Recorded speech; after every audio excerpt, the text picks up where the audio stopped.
N Pratap Reddy independent candidate जो MLC elections लड़ रहे हैं, उन्होंने आज नॉमिनेशन फाइल किया है। आपको बताते हैं कि ये कैंडिडेट को आम आदमी पार्टी सपोर्ट कर रही है। आपको बता दें आम आदमी पार्टी के डॉक्टर मुख्यमंत्री चंद्रू जो कि स्टेट प्रेसिडेंट है, वो यहाँ पर मौजूद रहे और वाइस प्रेसिडेंट जनाब नसीमुद्दीन पटेल और private school association leader mister Mariswamy Reddy और कन्नड़ा साहित्य परिषद बल्लारी प्रेसिडेंट रुद्रप्पा निस्ती और हजारों की तादाद में फॉलोअर्स और सपोर्टर्स यहाँ पर मौजूद रहे। एन प्रताप रेड्डी को एक बड़े जुलूस की शक्ल में एक बड़ा प्रोसेशन निकला जगत सर्कल से लेकर रिटर्निंग ऑफिसर के ऑफिस पर, जहाँ पर प्रताप रेड्डी ने इस मैसिव प्रोसेशन को लीड किया।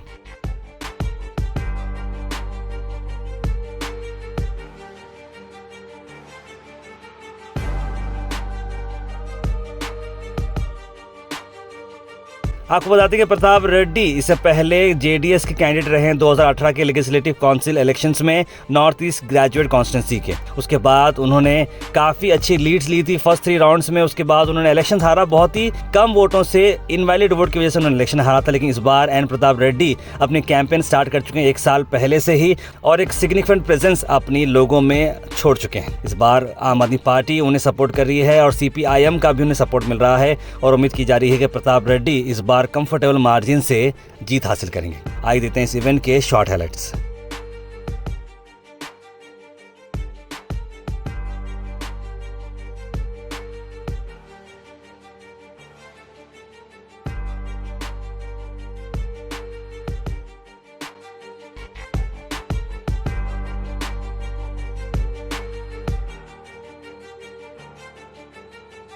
ಕಲಬುರಗಿನಲ್ಲಿ ಈಶಾನ್ಯ ಪದವೀಧರ ಕ್ಷೇತ್ರದ ಪಕ್ಷೇತರ ಅಭ್ಯರ್ಥಿಯಾಗಿ ನಾನು ಇವತ್ತು ನಾಮಿನೇಷನ್ನ ಫೈಲ್ ಮಾಡಿದ್ದೀನಿ.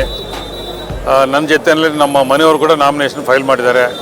ನಮಗೆ ಈ ಚುನಾವಣೆ ಸಂದರ್ಭದಲ್ಲಿ ಬೆನ್ನೆಲುಬಾಗಿ ನಿಂತ ನಮ್ಮ ಪ್ರೀತಿಯ ರಾಜ್ಯ ಅಧ್ಯಕ್ಷರು ಆಮ್ ಆದ್ಮಿ ಪಾರ್ಟಿದು ಮುಖ್ಯಮಂತ್ರಿ ಚಂದ್ರು ಅವರು ನಮ್ಮ ಬೆಂಬಲಕ್ಕೆ ಬಂದಿದ್ದಾರೆ. ಆಮೇಲೆ ನಸೀಮುದ್ದೀನ್ ಪಾಟೀಲ್ ಅವರು, ಎಲ್ಲ ನಮ್ಮ ಬಳ್ಳಾರಿ ಮತ್ತು ಗುಲ್ಬರ್ಗ, ಬೀದರ್, ಯಾದಗಿರಿ ಎಲ್ಲ ಜಿಲ್ಲೆಗಳಿಂದ ನಮಗೆ ಬೆಂಬಲ ವ್ಯಕ್ತ ಮಾಡಿ ಎಲ್ಲ ಸ್ನೇಹಿತರು ಬಂದು ಇವತ್ತು ನಮಗೆ ಶುಭಾಶಯ ಕೋರಿದ್ದಕ್ಕೆ ತಮ್ಮ ಪೂರ್ವಕವಾಗಿ ನಾನು ಶುಭಾಶಯ ಹೇಳಕ್ಕೆ ಇಚ್ಛೆಪಡ್ತೀನಿ. ನನ್ನ ಆತ್ಮೀಯ ಮಿತ್ರರು, ಮುತ್ಸದ್ದಿ ರಾಜಕಾರಣಿಗಳು, ಸಾಕಷ್ಟು ಅನುಭವಿಗಳು, ಅದೆಲ್ಲಕ್ಕಿಂತ ಇವತ್ತಿನ ಪ್ರಜಾಪ್ರಭುತ್ವ ಮತ್ತು ಸಂವಿಧಾನ ಉಳಿಸಬೇಕು ಅನ್ನೋ ಚಿಂತಕರಾಗಿರ್ತಕ್ಕಂಥ ರಾಣಾ ಪ್ರತಾಪ ರೆಡ್ಡಿಯವರ ಪರವಾಗಿ ಚುನಾವಣಾ ಮತ ಭಿಕ್ಷೆ ಬೇಡೋದಕ್ಕೆ ಮತ್ತು ಇವತ್ತು ಅವರ ನಾಮಿನೇಷನ್ ಜಾಗದಲ್ಲಿ ನಾನು ಇರಬೇಕು ಅನ್ನೋ ದೃಷ್ಟಿಯಿಂದ ಬಂದೆ. ನಾನು ಮತ್ತು ನನ್ನ ತಂಡ, ಅಂದರೆ ಆಮ್ ಆದ್ಮಿ ಪಾರ್ಟಿ ರಾಷ್ಟ್ರೀಯ ಪಕ್ಷ ಮತ್ತು ಕೇಜ್ರಿವಾಲ್ ಅವರ ಪಕ್ಷ ತಮಗೆಲ್ಲ ಗೊತ್ತಿದೆ. ಇಲ್ಲಿ ನಾವ್ಯಾರೂ ಅಭ್ಯರ್ಥಿಗಳನ್ನ ಹಾಕ್ತಾ ಇರೋದ್ರಿಂದ ಕಾಂಗ್ರೆಸ್ಸು ಮತ್ತು BJPಯ ವಿರುದ್ಧವಾಗಿ ಪಕ್ಷೇತರ ಅಭ್ಯರ್ಥಿಯಾಗಿ ಹಿಂದಿನ ಸಾರಿ ಕೆಲವೇ ಮತಗಳಲ್ಲಿ ಸ್ವಲ್ಪ ತಪ್ಪಿನ ಅರಿವಿನ ಕೊರತೆಯಿಂದ ಮತದಾರರು ಇವರು ಸೋತಿದ್ದಾರೆ. ಹಾಗಾಗಿ ಇವ್ರನ್ನ ಬಹುಮತದಿಂದ ಗೆಲ್ಲಿಸಬೇಕು. ಅದೆಲ್ಲಕ್ಕಿಂತ ಒಬ್ಬ ಸಜ್ಜನ ರಾಜಕಾರಣಿ, ಸೌಜನ್ಯ ರಾಜಕಾರಣಿ, ಅವರ ಕುಟುಂಬ ಕೂಡ ಕೇವಲ ಬರೀ ಮನುಷ್ಯರಲ್ಲ, 4-6 ಜನರಿಗೆ ಸಹಾಯವನ್ನು, ಶಿಕ್ಷಣ ವಿಚಾರದಲ್ಲಿ ಕ್ರಾಂತಿಯನ್ನು, ಆರೋಗ್ಯ ವಿಚಾರದಲ್ಲಿ ಕ್ರಾಂತಿಯನ್ನು ಮಾಡ್ತಿರ್ತಕ್ಕಂಥ ವ್ಯಕ್ತಿ.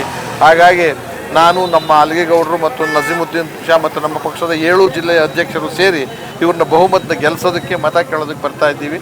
ಒಂದು ಮಾತು ಹೇಳ್ತೀನಿ, ಹಿಂದೆ ಇದ್ದಂಥ ಯಾವುದೇ ಶಾಸಕರು ಕೂಡ ಸಾರ್ವತ್ರಿಕವಾಗಿ ಹೇಳ್ತೀನಿ, ಗೆದ್ದ ಮೇಲೆ ಮತ್ತೆ ಇನ್ನೊಂದು ಸತಿ ಚುನಾವಣೆಗೆ ಮಾತ್ರ ಬಂದಿರ್ತಾರೆ. ನಮ್ಮ ಈ ಅಭ್ಯರ್ಥಿ ಆ ರೀತಿ ಅಲ್ಲ. ಎಲ್ಲಿ ಸೋತಾಗಲಿಂದಲೂ ಕೂಡ ಒಂದು ಟ್ರಸ್ಟ್ ಮಾಡಿಕೊಂಡು ಬೇಕಾದಷ್ಟು ಸಹಾಯವನ್ನು ಬಡವರಿಗೆ ಮಾಡಿರ್ತಕ್ಕಂಥದ್ದಿದೆ. ವಿಶೇಷವಾಗಿ ಪದವೀಧರರಿಗೆ ನಾನಾ ಥರದ ಸಮಸ್ಯೆಯಲ್ಲಿದ್ದಾರೆ. ಚಿಕ್ಕ ವಯಸ್ಸಿನಲ್ಲಿ ಪದವೀಧರರಾಗಿ ಕೆಲಸ ಇಲ್ಲದೆ ಒದ್ದಾಡ್ತಕ್ಕಂಥದ್ದು ಒಂದು, ನಿರುದ್ಯೋಗದ ಸಮಸ್ಯೆ, ಉದ್ಯೋಗ ಸಿಕ್ಕಿರೂ ಗ್ಯಾರಂಟಿ ಇಲ್ಲದೆ ಇರತಕ್ಕಂಥ ಸಮಸ್ಯೆ, ಈ ಭವಿಷ್ಯಗಳು ಮತ್ತು ಗ್ಯಾರಂಟಿ ಕೆಲಸ ಸಿಗದೆ ಅನ್ನೋದು ನಂಬಿಕೆನೇ ಕಳ್ಕೊಂಡಿರ್ತಕ್ಕಂಥ ಪರಿಸ್ಥಿತಿಯಲ್ಲಿ ಅವರ ಬೆನ್ನೆಲುಬಾಗಿ ನಿಂತ್ಕೊಂಡು ಮಾಡ್ತಾರೆ. ಅಷ್ಟೇ ಅಲ್ಲ, ಮೂಲ ಸೌಕರ್ಯಗಳ ಸೌಲಭ್ಯನ 7 ಜಿಲ್ಲೆಗೆ ಕೊಡಿಸ್ಬೇಕು ಅನ್ನೋ ಆಸೆ ಇರ್ತಕ್ಕಂಥ ವ್ಯಕ್ತಿ. ಹಾಗಾಗಿ ಅವ್ರ ಪರವಾಗಿ ನಾವು ಮತ ಮಾಡೋಕ್ಕಾಗುತ್ತೆ. ಎಲ್ಲರೂ ಕಡ್ಡಾಯವಾಗಿ ಮತ ಮಾಡಬೇಕು ಮತ್ತು ಯಾವುದೂ ಕೂಡ ತಿರಸ್ಕೃತ ಆಗದೇ ಇರೋ ಥರ ನೋಡ್ಕೊಳ್ಳಿ. ಅದರ ಜೊತೆಯಲ್ಲಿ ಇಲ್ಲಿ ಭಾಳ ಮುಖ್ಯ ಅಂತಂದರೆ ಮತದಾನದ ಎಷ್ಟು ಭಾಳ ಮುಖ್ಯ ಅಂತಂದರೆ ಪ್ರಜಾಪ್ರಭುತ್ವದ ಬುನಾದಿ, ಸಂವಿಧಾನದ ಬುನಾದಿ, ಸಂವಿಧಾನ ಉಳಿಸೋದಕ್ಕೆ ಭಾಳ ಅನುಕೂಲ ಆಗುತ್ತೆ.